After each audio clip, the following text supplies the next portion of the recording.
Hi, this is Jonathan Slater, host of Tête-à-Tête Conversations in Canadian Jewish Studies.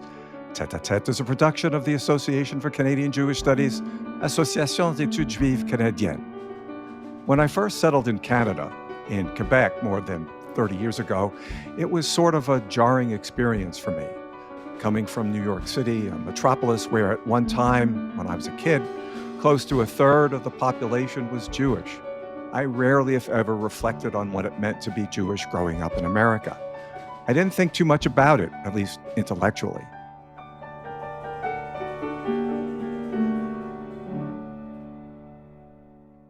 What helped me very early on to center myself in the strange new environment of Quebec was a traveling exhibit at Montreal's McCord Museum, A Coat of Many Colors, 2 centuries of Jewish life in Canada, and of course, Irving Abella's companion book of the same name. So here we are today, some years away from that encounter, discussing In a Land of Hope, documents on the Canadian Jewish experience, 1627 to 1923, co-authored by Richard Menkis and Pierre Anctil. It offers a wide-ranging overview of Canadian Jewish history up to 1923. Published by the Champlain Society and available in open access, this collection provides rich documentation from numerous archives. My guest today on Tête-à-Tête is Richard Menkis, Associate Professor of History at the University of British Columbia. With numerous publications to his credit, Richard's ongoing work explores the production and reception of historical narratives of the Canadian Jewish experience, such as in academic histories and memory institutions like museums. In 2018, he won the ACJS's Louis Rosenberg Distinguished Service Award, and in 2023, the Dean of Arts Award for his outstanding contributions to the Faculty of Arts. Richard, welcome to Tête-à-Tête. Thank you. It's a thrill to be here. I'd love to start off by talking a bit about In a Land of Hope, documents on the Canadian Jewish experience, 1627 to 1923, Volume 1. It prioritizes the diverse Jewish voices in Canada and includes laws and public statements that deeply affected the lives of Canadian Jews. The work is organized chronologically from the first Jewish migrants in New France to Jewish Canadian experiences during and shortly after the First World War. This first of 2 volumes includes sources, and this is amazing to me. It includes sources never before published. This history is integral to understanding the many components that have forged the unique identity of Canada. It covers 3 centuries of Jewish history and life in Canada. I found it very instructive and revelatory, Richard. While I know the work is significant in terms of what it brings to Canadian history and Canadian Jewish history in particular, for me personally, In a Land of Hope, documents on the Canadian Jewish experience, 1627 to 1923, helped me feel even more tethered to Canada and the Canadian Jewish experience. Well, first of all, according to publishers, whenever we give a talk, we should mention the name of the book as often as possible. But thank you for doing that for me. You've mentioned it at least 3 times in the introductory remarks, so that's a great beginning. Well, it's a long book title, so I may not be repeating it all that often, Richard. I may refer to it as the volume or the book, but I will bring it up from time to time in its full iteration. Thank you. So my question, Richard, is because this book obviously it had an effect on me, but what effect did you want this book to have on readers and researchers in general? And who do you hope is reading and consulting it? Well, thank you for that question. I think one of the major purposes of the book is to introduce people to the wide range of voices and experiences of Canadian Jewry through those years that we're talking about. For me, it was most important. You're absolutely right that the laws are important, the immigration laws, the restrictions, all of those things are important.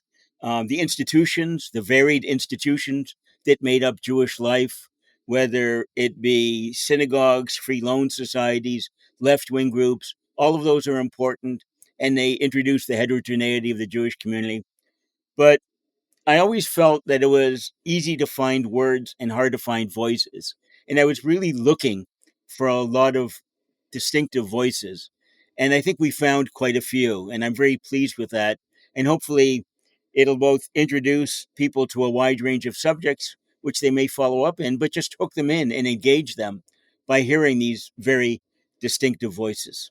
So you had to really go in deep for sources then. I mean, I'm assuming that a large part of the effort in putting this book together with Pierre was finding those sources and integrating them into this work. Absolutely. I mean, this hasn't been done before. There have been several volumes that have been, in one way or another, collections of oral histories or maybe even some excerpts of memoirs. But there's never been a book for Canadian Jewish history that's been done like this one. And so it did require a lot of work, a lot of digging, and we didn't want to fall back on whatever what might be the sources that people would already know, and look for those distinctive voices, whether it be, the memoirs often are easily accessible, but sometimes near print materials like anniversary volumes of a society may have little autobiographical snippets in there that we wanted to include. So those near print things are not as accessible, or the things that are in archives, or those things which are in other languages. So we did have translations from French, Hebrew, and Yiddish into English in this volume. Yeah. You're already sort of answering my next question, but my next question has more to do with process. Can you speak a little bit about how this work came about? What I mean by that is, what were the ideas and motivations compelling you to assemble this? Like I said, there is no other volume that's like it. And I know that the Champlain Society, which does collections of primary sources, at one point had approached Jerry Tolchinsky, who, for a variety of reasons, didn't do it and then just sort of left it undone. So I felt that there was a need for this. There's this kind of volume in other fields: source books on modern Jewish history, source books on American Jewish history, source books on Sephardic Jewry, right? So there are these kinds of source books out there which help a field. And so I wanted to see one for Canadian Jewish studies. And I approached Pierre at a certain point because it's important to work with somebody who has different skill sets, different maybe even interests, so that we can complement each other. And as you know, Pierre is a historian based in Montreal, very interested in the experience of Quebec Jewry. Obviously, his French, I mean, his first language is French, but for perfectly fluent in English, has learned Yiddish. I mean, his skills and his knowledge of Quebec were crucial for this project. And I felt very comfortable, that I know a fair bit about Quebec so that we could have a dialogue. And I also feel like over the course of the years, I've spent a lot of time researching other aspects of Canadian Jewish history across the country, from Atlantic Canada to Victoria. So I felt I could bring that to this discussion. Yeah, well, you mentioned, I wanna come back to, because I had this question about the title, but I have two other items that I want to cover with you that you brought up. So I'm going to sort of jump ahead and then come back to the question about the title. So, you talk about your collaboration with Pierre, and I know that you're currently working on volume two of this research with an anticipated publication date of 2027. Is that correct? All being well, yep. We just found out that the Champlain Society has an education committee, and that they're going to be creating learning packages for middle and high school students to work with primary documents. And so, yeah, we're thrilled to know now that it's going to be going into schools before university level, and it's going to be introduced into curricula. And because it's primary sources, it allows them to think about the material, but also allows them to think about how we write, how we learn, and how we create our history. So hopefully the volume will be valuable for that. But like I said, we've just got word that they do want to use it. So that's very exciting. Oh, that's fantastic. So could you talk a little bit more about your collaboration with Pierre? What was that like? I'm curious. What was the process involved in producing this volume together? You were a team. It was a wonderful experience, and we each bring our own strengths, our own interests to the project.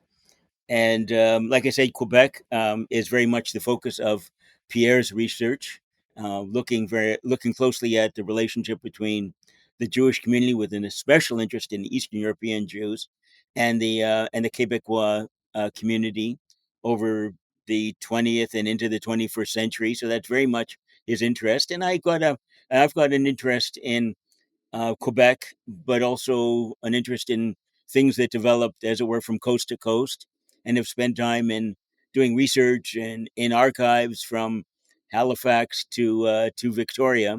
So I think I have a certain knowledge of Quebec, but also of English Canada that I wanted to bring to the project, that I hope I brought to the project. So there was that kind of geographic complementary work, and I think also temperamentally, it was a good relationship, because I'm fortunate Pierre puts up with me, because Pierre is, Pierre is always very upbeat that this is great, that this is a real contribution, and I'm kind of the crabby guy saying, I don't think we've got it right. I think we need to do this still. We need to do that still. We haven't filled this hole. And he would say, we can do it. We can keep moving. And I'm like, I'm a little bit, like I say, the crabby one, or the cautious one, or however you want to put it. I would be surprised if there wasn't anything but harmony between the two of you. I mean, I know you somewhat, and I know Pierre a little bit more. It seems that every time I walk into a bookstore because I live in the Montreal area, every time I walk into a bookstore, there's Pierre or some sort of literary event. There he is. You mentioned going into archives coast to coast. So you did a fair amount of traveling, I would assume, because some of these archives, I would imagine, are not accessible totally online. Let me clarify that a bit. I mean, both of us are scholars who have been at this work for decades, right? And so when I say that the materials are from archives from coast to coast, that doesn't necessarily mean that I was able to go there, go to these archives specifically for this volume, but rather over the course of my years of research, and over the course of the years of Pierre's research, we have gathered materials for other projects. And very, sometimes the materials, we can, we're dealing with the same subject, so we can use that material. And then very often, we discover things which didn't have a home in our research, but now have a home in this volume. So yeah, there are some stories in some documents, and, if you will, some voices that really jumped out. And one of them I remember very clearly. I was in the archives, and I was going through the minute book of an organization of women, and these were often sort of middle to upper class women who were supporting families and other women, right, in Toronto. And while I was reading through the minutes and talking about the different people they were supporting, suddenly, this page kind of fluttered out of the minute book, and I look at it, and it's a letter written in English by somebody whose first language, surprisingly, is not English. And this is a woman who's actually been one of the women who's appealed to these more wealthy women. And she's asking, just before Passover, just before Pesach, for some help so that she can feed her family. And it's just very moving to see that kind of letter, because we don't very often hear directly the voice of the poor. And so for that document to sort of arrive, that document to sort of reach out, as it were, I kind of I kind of knew right away that that one's going to make the cut. Whatever happened, that one's going to make the cut, because it just seems so poignant in a different way.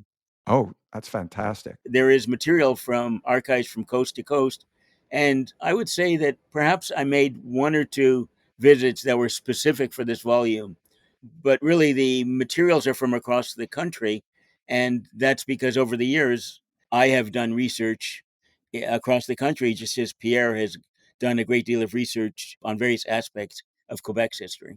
You were talking about the publisher of the Champlain Society earlier. The Champlain Society writes on its website, and also, I believe, in the volume, that its mission is to increase public awareness, and I'm quoting here, to increase public awareness of and accessibility to Canada's rich store of historical records. And clearly, This volume is all about historical records. Can you explain why that mission, why the Champlain Society's mission resonates so effectively with this particular volume on Canadian Jewish history? As I said, I talked to Pierre about doing this volume, and then we approached the Champlain Society and said, we want to do a volume on Canadian Jewish history.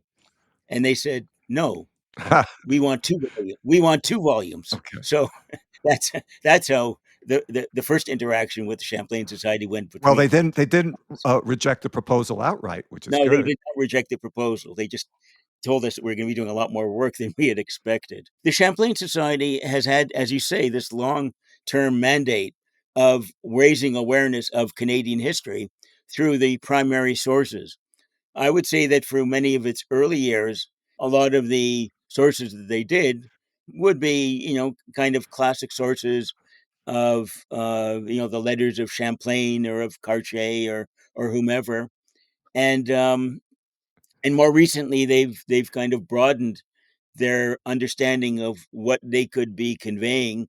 So a few years before us, for example, there was a collection of sources on the history of hockey in Canada, right? Which meant that it was the kind of volume like ours, which wasn't drawing from one archive, but rather needed to look widely at archives, newspapers, etc.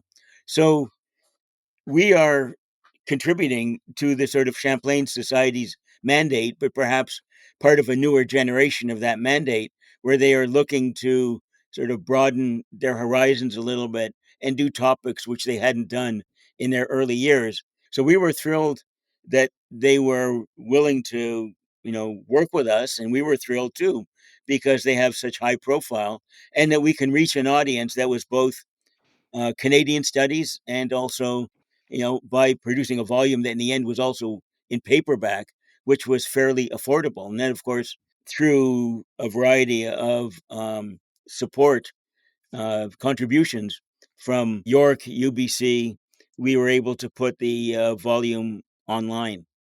Yeah, it's very fortunate. I appreciate in my work and when I was teaching full time the ability to have access to these open access documents. So obviously, the Champlain Society felt that this was beneficial all around, win-win, win for them as a publishing house, but also a win for Canadian studies and in particular Canadian Jewish studies.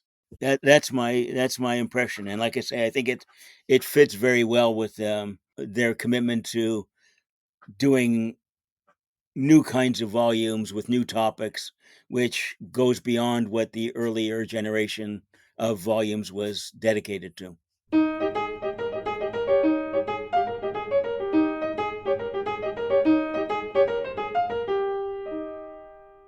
Hey, I'm David Kaufman, one of the executive producers of Tete a Tete. Thanks so much for tuning in and thus being a part of the bigger and smarter conversational landscape about Canadian Jewish life we're hoping to foster with this podcast, and with a raft of other badass initiatives we're building at the Association for Canadian Jewish Studies. You probably know that Canadian Jewry is the world's third largest diaspora community, filled with fascinating and dynamic stories worth sharing. So I hope you'll join me in investing more thoughtful attention and reflection about our past and present, our glories, and the profound changes and challenges we face. Along with an expansive network of ACJS members that include professors, graduate students, researchers, archivists, museum professionals, community leaders, rabbis, educators, and so many other smart folks, both Jewish and non-Jewish, as well as Canadian and Canadian adjacent, we're all invested. And the fact that you're listening means that you care too. Sign up for our newsletter to learn when a new episode drops, a new journal volume is published, a new event is happening that you might be interested in, when the first volume of our new literary journal, Parchment, comes out, and when more new ways of engaging are announced. For now, I wanted to highlight that we just released a call for papers for our upcoming annual conference. We move this around the country year over year. This year we'll be holding it at the university where I work, York, at the northwest corner of Toronto. It'll be a 3-day affair over May 31st to June 2nd. There'll be scholarly panels for the academics and those interested in the newest research, and an open day of community learning with roundtables, a keynote, concert, and just a great opportunity for warm and thoughtful engagement. Check out the link in the show notes. And thanks again for supporting Tête-à-Tête. We're all eager to widen the Canadian Jewish conversation, and we can't do it alone. So like and share and donate, or send us an email with your thoughts and suggestions. We can't wait to grow with you.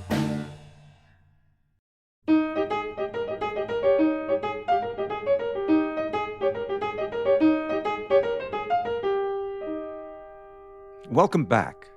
We're just in the middle of my conversation with one of the warmest guys, and I think he's a cool guy too, which I guess makes him warm. One of the warmest guys in Canadian Jewish studies, Richard Menkis. So, Richard, tell me about the title. What is the meaning behind the title? Well, there is a volume that was written actually by one of the farmer settlers, which he called Land of Hope. And I don't know, Pierre and I were bouncing around titles a lot.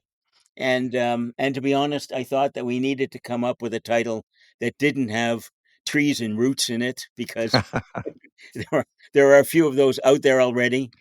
And then I remembered that title, and I thought, well, we can't. I mean, it's a book about a specific thing, but then we put it in quotation marks, Land of Hope in quotation marks, which Right. first of all says they comes from elsewhere, but it also kind of says so-called Land of Hope, which means that we're talking about it we're not so oblivious to the reality and the harshness of life for Jews in Canada, especially early new immigrants. So we wanted to make it seem like Land of Hope was there as an aspirational. And I think that we can safely say that most of the Jews who moved to Canada saw it as a land of hope. Whether it was actually achieved or not is something else. So the quotation marks around Land of Hope were to acknowledge that it was from elsewhere, but also to suggest that we're not saying that was the reality, but it is aspirational, a so-called land of hope. And it's evolutionary in a way because it is 3 centuries of examination. And so that potential is existing for those 3 centuries, that there's a dynamic there. Can you say something about that? Yeah, I would say that for those who hope to come and those who first arrived, the hope was there, but it was obviously going to be different in different generations. What they were leaving, what they were coming to. During the time of New France, actually, Jews officially were not supposed to be there. There were one or maybe a couple that were there. Longest story. I mean, so there may have been Jews who aspired to get to New France, but never really could. And then in the next period, when it's under sort of the British sphere, pre-Confederation, it's another group of Jews who hope to come and who hope to settle roots, but are also negotiating the sort of environment that existed then. Eastern European Jews leaving and coming. So each generation has its own baggage, its own aspirations, and by the time a new generation comes, the earlier generation may have achieved that hope, which means a certain, as you say, dynamic between the older generation and the newer generation. The older generation, which is established, the newer generation, which is trying to make a go of it. So, Richard, you're no stranger to Jewish studies conferences. And coming up next year, 2026, the ACJS conference is going to be at York University in Toronto, and it's sure to be an historic occasion because it marks 50 years of Canadian Jewish studies. Now, Richard, the conference is one platform that the ACJS offers, but we have to talk, of course, about the journal, Canadian Jewish Studies, Études Canadiennes, which you're intimately familiar with. You were founding editor of the journal, and it's been serving a crucial function in drawing people's attention to the array of topics in Canadian Jewish studies for quite some time, and reinforcing the need for a robust undertaking of research in Canadian Jewish studies. So, Richard, what was your biggest takeaway from your years as editor of the journal? Something you want to share about important lessons from that experience? So I think the journal has played an important role in encouraging multidisciplinarity, interdisciplinarity, and it's not just apparent in the journal, but it's also apparent in some of the other volumes that have been appearing over the last 10, 15 years, collections of short stories, various anthologies. So it's pretty clear that the field is growing and it's getting wider and richer. And in this volume, Pierre and I, in our outlook, I think are very multidisciplinary. But of course, we had to bring it back into history.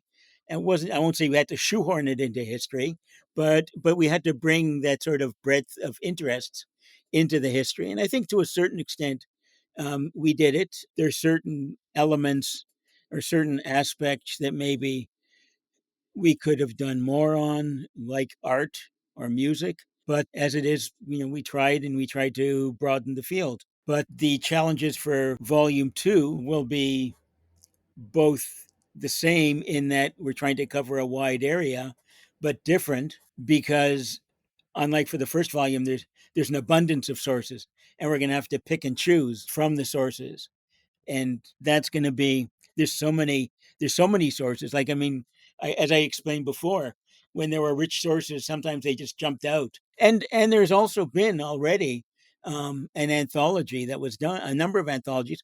One of them that was done a number of years ago by Paula Draper and Harold Troper, collection of primary sources from the 33 to 50, from the archives of the Holocaust, from the records of Ottawa Library and Archives Canada and Canadian Jewish Congress.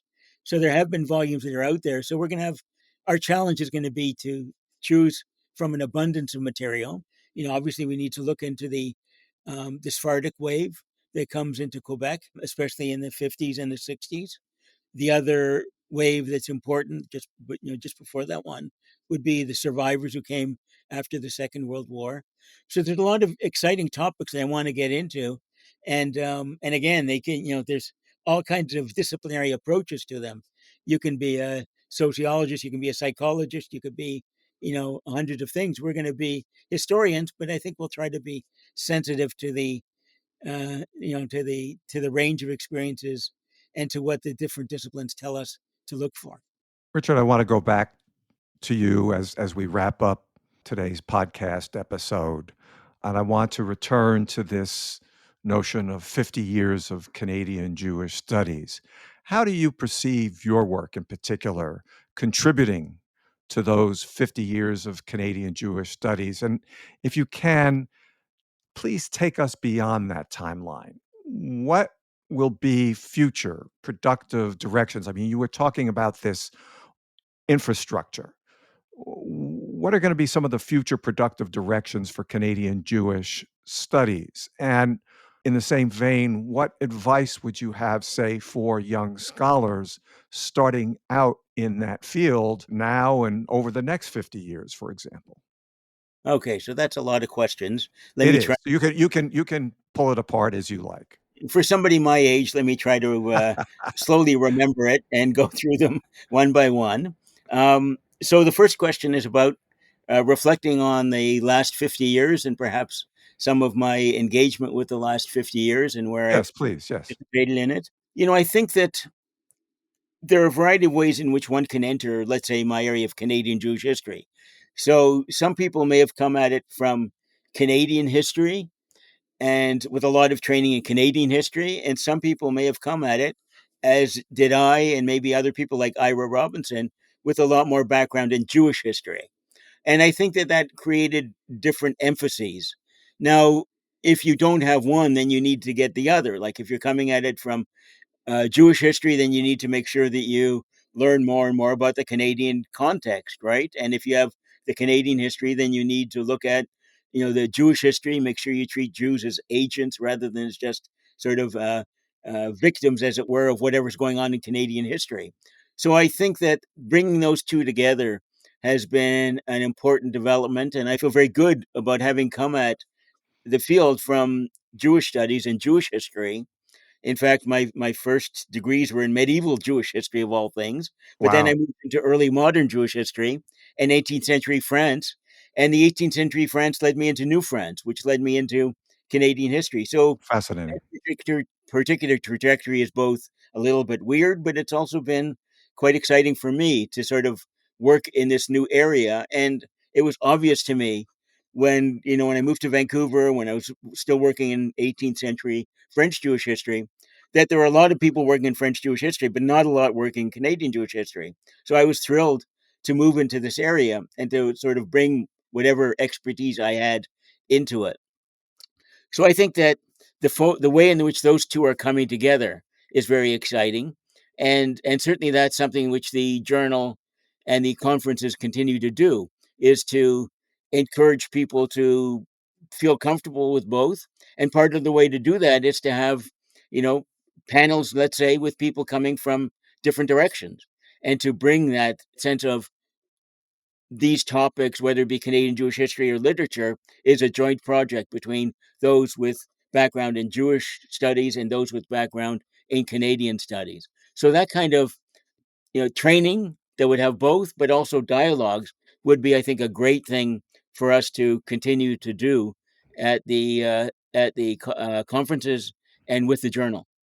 So, do you have any advice, say, for young scholars starting out in Canadian Jewish studies? I would say follow your passion, right? I mean, find that subject which engages you. I mean, I talked earlier about looking for voices. Find stories, find topics that very much engage you. Read what other scholars have done in a similar field, and then bring your own distinctive voice to that research. But follow your passions. I mean, I don't know what's going to happen with AI in the future in languages, but also sometimes if you want to follow your passion and you want to hear voices as close as they were to the original being made, when they were originally articulated, then it means learning languages. Um, French, Yiddish, Hebrew, English. Um, I don't know that there's a lot that's in Ladino, but there is some. So learning languages, in addition to it being a passion and being excited by it, sometimes there's also the drudgery of doing the work necessary to be able to really engage with that material. The labor of love. Let's not call it drudgery. Absolutely. Not drudgery, but labor of love. Absolutely. Absolutely. Richard Menkis and Pierre Anctil are co authors of In a Land of Hope, Documents on the Canadian Jewish Experience, 1627 through 1923, Volume 1. Thank you again, Richard. I really enjoyed our time together today on the podcast. Thank you. It's been a thrill. I'm Jonathan Slater, and you've been listening to Tete a Tete. Thank you for joining us today, and thanks to our special guest, Richard Menkis.